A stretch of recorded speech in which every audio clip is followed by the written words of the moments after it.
தீமைகள் என்னை சூழும் நேரம், தீயவர் என்னை சூழும் நேரம், தூயவரே ரட்சியும்,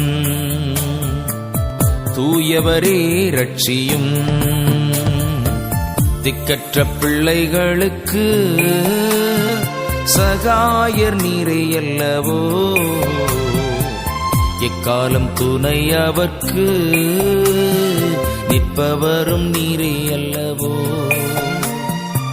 எக்காலம் துணை அவர்க்கு நிற்பவரும் நீரே அல்லவோ.